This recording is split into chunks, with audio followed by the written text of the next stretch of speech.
much does workplace violence cost? Whether socioeconomically, on a particular organization, the list goes on. Hey, I'm Jake Newton, I'm with the Center, back for another video. That's what I want to break down in this video. We get the question all the time. How much does workplace violence cost? How often does it occur? What are the reporting statistics of individuals that decide to report versus those that don't? There's a lot of data out there. It's certainly becoming more prevalent. It's actually been fairly sparse in the years of old, if you will. But the socioeconomic impact of violence is actually quite difficult to measure. And here's why. First and foremost, prevention can be hard to measure. How do you measure something that does not occur? So there's variables in how we measure that information. It's different based upon who's measuring the statistic they're trying to measure for.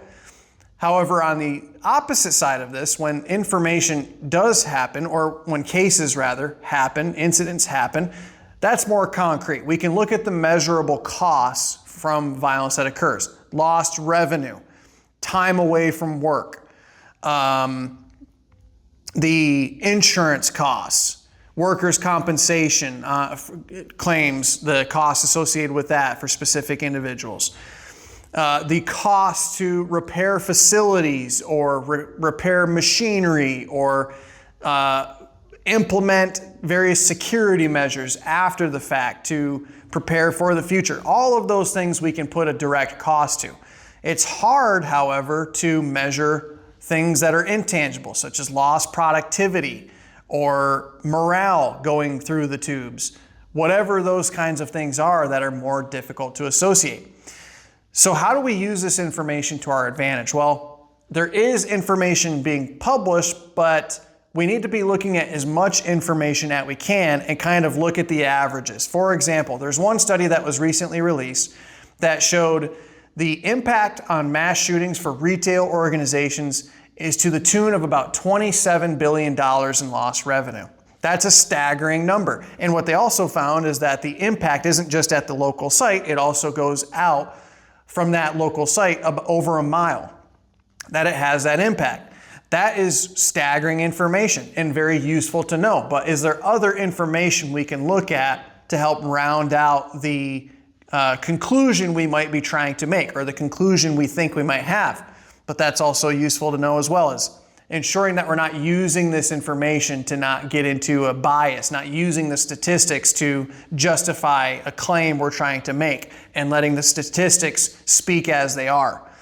The other side of that is there also the information that is saying the opposite? So maybe there's that $27 billion mark from this one study. Is there something that is saying a different number, making a different claim based upon the information available? But here's how you can apply all of this to your organization. Gather as much information as you can. Of course, reach out to us. We're looking for statistics and information all the time as part of this. But how can you use this kind of information for your own organization? Here's the thing. Start collecting data, figure out the variables specifically for your organization, collect that data, and then start measuring it for your workplace. That's going to be some of the best data that you can have, and also the most useful for you, particularly to identify how is your prevention program working, how is the impact when things do happen.